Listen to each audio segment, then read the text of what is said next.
Hai teman-teman, ketemu lagi ya dengan saya Dr. Made Hipnotis. Channel ini khusus membahas tentang dunia kesehatan yang kita hubungkan dengan pikiran manusia atau yang kita sebut dengan hipnosis.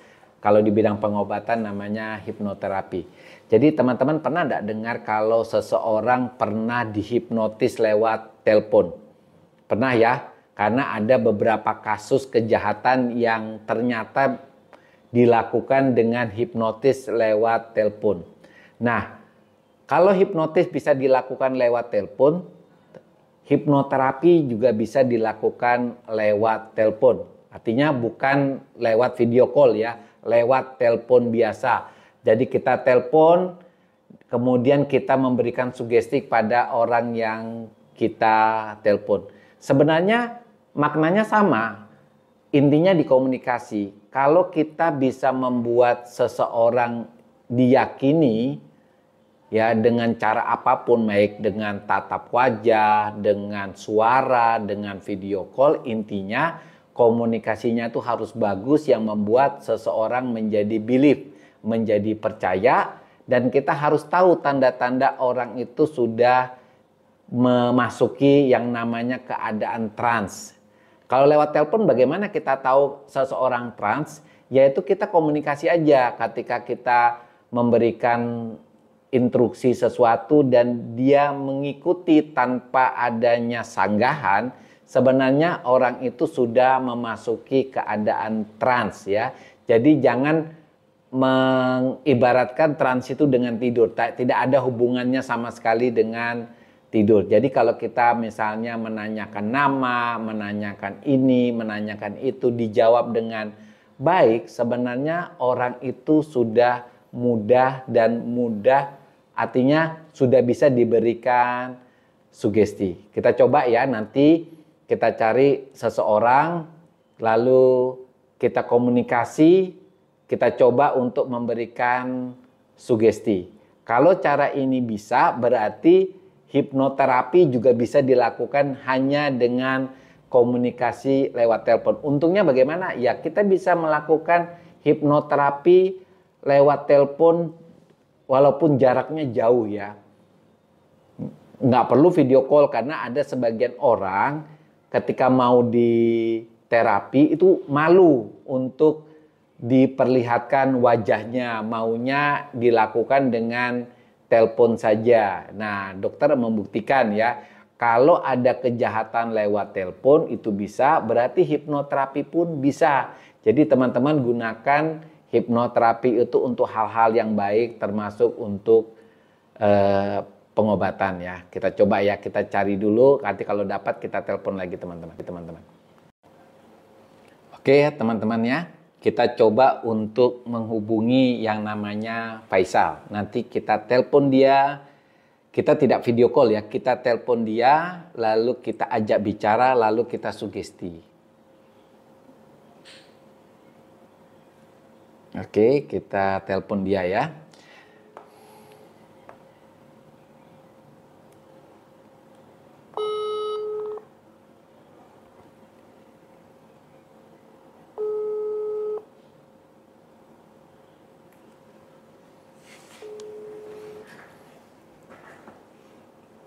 Halo, Faisal? Oke, Faisal ada di mana sekarang? Di kantin? Oke, oke.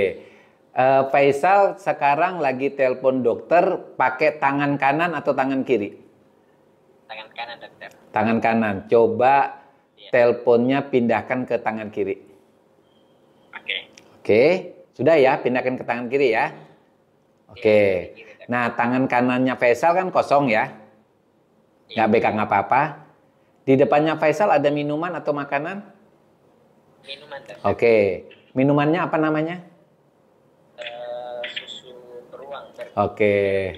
Oke. Sekarang coba susu beruangnya, kan itu kaleng ya? Benar ya? Iya. Oke, coba kalengnya dibuka deh. Oh, nggak usah. Kan pegang HP ya. Coba kalengnya diangkat saja pakai tangan kanan. Diangkat, Baru letakkan dekat mulutnya Faisal. Hanya dekat mulutnya Faisal. Sudah ya Faisal ya? Oke, berarti tangan kiri lagi bertelpon, tangan kanan megang susu beruang pas di depan mulutnya. Nah, Faisal kan pernah tahu yang namanya patung ya, pernah ya? Pernah. Oke, nanti hitungan ketiga entah bagaimana Faisal jadi patung ya, kaku, tapi mulutnya Faisal masih bisa bicara. Seluruh badannya Faisal kaku seperti patung. Hitungan ketiga, badannya Faisal kaku seperti patung, tetapi mulutnya Faisal masih bisa berbicara. Oke, 1, 2, 3. Oke. Nah, teman-teman, kita lihat ya, apakah sugesti kita berhasil atau tidak. Kita lihat sama-sama. Oke, teman-teman, kita lihat dia.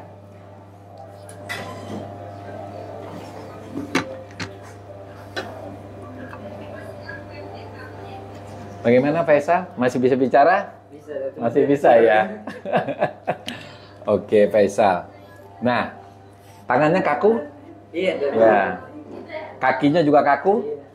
Oke, coba berdiri deh kalau bisa. Bisa. Nggak bisa ya? Oke ya. Ini dokter taruh di sini saja dulu Faisal.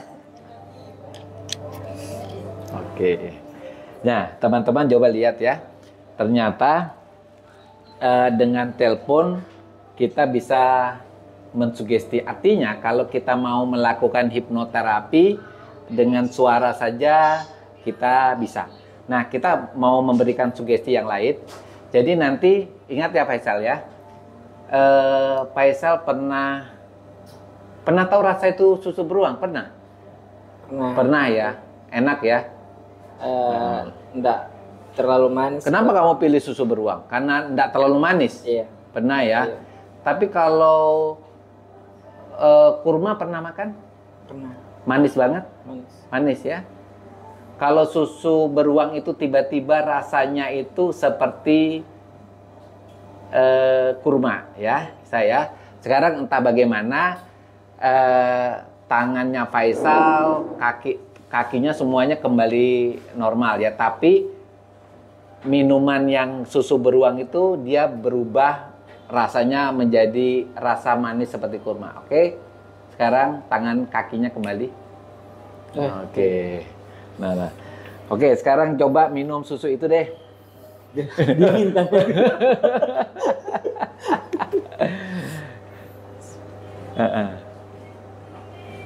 Nah, bagaimana? Masih rasanya Kurma, Dok. kurma, manis banget ya? Iya. Kok bisa? Itu kan susu beruang yang nggak ada kok rasa susu beruang rasa kurma toh? Iya, Asli itu ya? Itu ada rasa susu kurma yang ada. Ada kurma yang asli. Itu. Iya. Kamu merokok nggak? Jarang sih, Dok. Jarang. Rokok apa yang kamu suka? Apa ya, Dok? Sempurna. Sempurna ya. Oke, nanti entah bagaimana ya. Kamu tahu ini toh mata, tahu mata ya. Sekarang mulutmu pindah ke mata ya. Mulutmu pindah ke mata sebelah kanan. Ingat ya. Sekarang mulutmu pindah ke mata sebelah kanan sehingga kalau kamu makan atau minum mulutmu ada di mata sebelah kanan. Coba kamu minum itu.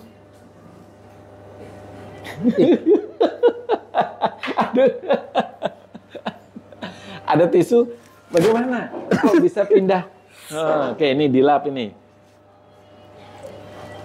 Ini dilap. Oke, Jo. Koper. Jadi teman-teman, sugestinya itu adalah wujudnya berubah. Coba kamu tunjuk mulutmu mana deh? Tunjuk mulutmu mana? Itu ya. Nah,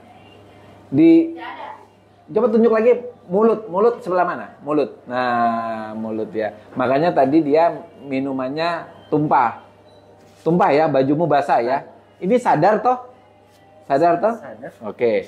Sekarang mulutmu pindah ke tempat semula. Nah, nanti entah bagaimana kalau kamu minum susu ini, dia kembali rasanya seperti susu beruang yang asli. Tapi kalau kamu minum, maka kepalamu terasa pusing banget. Coba kamu minum.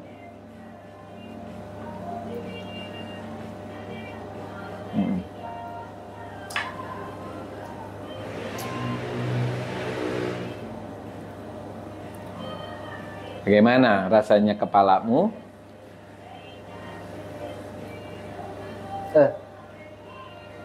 Pusing atau sakit? Ando Kayak berputar iya. ya? Aduh. Berputar banget ya? Iya. Oke. Jadi kalau kita buat begini, orang bisa trauma sama minum susu ya? Yakin ya? Oke. Nah, mual, oke deh, kembali normal. Nah, seperti itu ya. Jadi orang-orang teman-teman yang sakit mah, itu sebenarnya seperti ini wujudnya. Ketika dia meyakini bahwa makan sesuatu itu bisa membuat pusing dan sakit mah, sama dengan kayak gini. Kalau dokter mensugestikan mengatakan bahwa ketika dia minum susu, dia akan mengalami pusing, berputar, dan muntah, maka hal yang terjadi juga pada teman-teman. Walaupun teman-teman sebenarnya tersugesti oleh kata-kata orang. Jadi teman-teman pernah tahu mendengar misalnya ketika teman-teman dikatakan, orang sakit mah nggak boleh makan sambal ya, nggak boleh minum kopi. Nanti kalau makan sambal atau minum kopi, maka perutnya akan sakit, kepalanya akan pusing. Nah, seperti ini contohnya. Nah, dokter mencontohkan adalah ketika dokter mensugesti seseorang mengatakan bahwa makan susu beruang itu bisa buat pusing dan muntah, maka yang terjadi seperti itu. Sebenarnya itu adalah efek sugesti. Makanan apapun yang kita makan atau minuman apapun yang kita minum itu sehat-sehat saja, karena tidak ada makanan yang sebenarnya membuat perut kita sakit, tapi sugesti itulah yang membuat kita mengalami kondisi sakit. Oke, sekarang kembali normal ya. Sekarang coba deh minum susu beruang. Boleh toh? Enak toh? Kepalanya juga enak toh? Nah, oke. Jadi teman-teman itu contoh ya. Oke, kita balik videonya. Nah, jadi teman-teman yang tadi dokter mencontoh itu adalah namanya hipnosis. Tapi sebenarnya hipnosis itu bisa digunakan juga untuk hipnoterapi walaupun kita via telepon. Jadi pertama, hipnoterapi bisa dilakukan lewat jarak jauh hanya dengan menggunakan suara. Yang kedua, tadi dokter mencontohkan bahwa orang bisa mengalami vertigo, bisa mengalami asam lambung itu karena sugesti. Nah, sugesti itu nggak selalu dalam bentuk aktif yang dokter lakukan, tapi sugesti itu bisa teman-teman dapatkan di kehidupan di lapangan. Contohnya ya, ketika kita mengunjungi orang sakit, ya misalnya sakit mah, lalu pasangannya atau istrinya atau suaminya mengatakan, ini suami saya atau istri saya sakit mah, sakit asam lambung gara-gara semalam minum kopi yang 2 gelas. Nah, kita yang mendengarnya itu langsung menarik kesimpulan bahwa kopi yang diminum suaminya atau istrinya tadi itu yang mengakibatkan asam lambung. Kita yang mendengar itu tanpa menyaring kadang-kadang menganggap itu kebenaran. Lalu kita percaya bahwa kopi itu bisa membuat serangan ulu hati, asam lambung. Lalu kalau kita yang tadinya minum kopi nggak apa-apa, bisa-bisa saja terjadi setelah percakapan itu kita minum kopi maka asam lambung kita naik. Jadi apa kesimpulannya? Jangan cepat-cepat menarik kesimpulan ketika kita berkomunikasi dengan orang lain, karena kok kesimpulan itu bisa tertanam di pikiran bawah sadar kita dan kita menjadi keyakinan baru. Kalau keyakinannya keyakinan yang positif nggak apa-apa. Kalau keyakinannya keyakinan negatif, misalnya kita tadinya biasa minum kopi misalnya, tapi tiba-tiba nggak berani minum kopi. Yang tadinya kita makan daging karena berpikir kalau makan daging bisa membuat asam urat, lalu bisa membuat lutut kita sakit. Nah, karena kesimpulan inilah kadang-kadang kita menganggap bahwa makan daging bisa membuat lutut kita sakit. Itulah yang kesimpulan yang salah yang sering kita manifestasikan di pikiran kita. Oke, teman-teman. Tetap semangat.